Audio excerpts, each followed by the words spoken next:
I know there were plenty of people appalled that Americans should be hired to play the ultimate English wizard. This is one of those times where I say, shut up, Internet.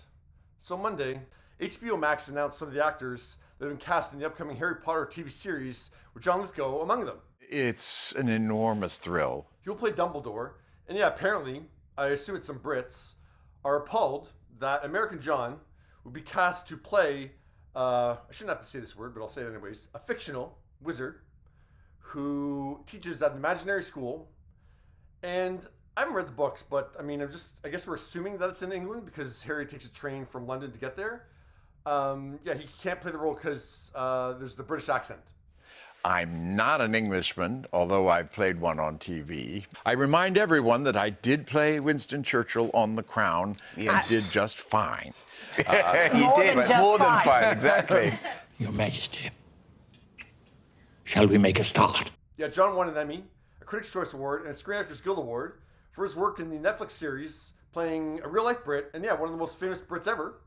And just if you're keeping score here, John has won 6 Emmys for 4 different roles. Let's see if I can remember this. 2 Tony Awards, 2 Golden Globes, 3 Screen Actors Guild Awards, been nominated for an Oscar twice, and is a 4-time Grammy nominee. He just won the Olivier Award last week for his work in the state's production of Giant in London, playing another Brit, a real-life Brit, Ronald Dahl. So he's winning awards playing Brits, and very famous Brits, and yet some Harry Potter fans think he's not worthy to play an imaginary wizard because of the British accent.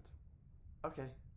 I will do my best. Before hearing about the appalled fans, John was already thinking it was a big cloak to fill. Very excited, very intimidated. I will be following the great Michael Gambon.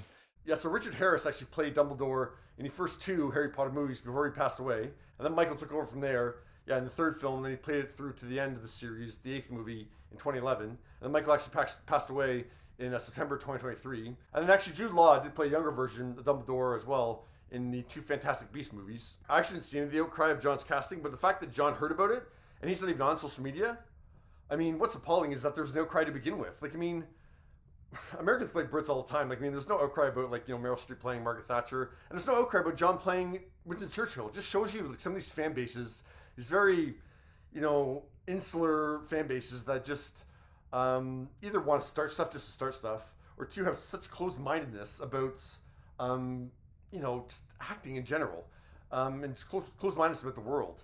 That, they're going to get upset about this. I mean, John's one of the greatest actors ever. He's going to do a great job as Dumbledore. He's too good for that role. That's the reality. He's too good for that role. They should be very, very happy that John Lithgow is going to play that role. And if it's a rather simplistic supporting role, John could be doing way other more challenging stuff than that. So yeah, what do you think of John having to respond to these appalled fans that he's going to play the assumed British fantastical wizard of Dumbledore at Hogwarts?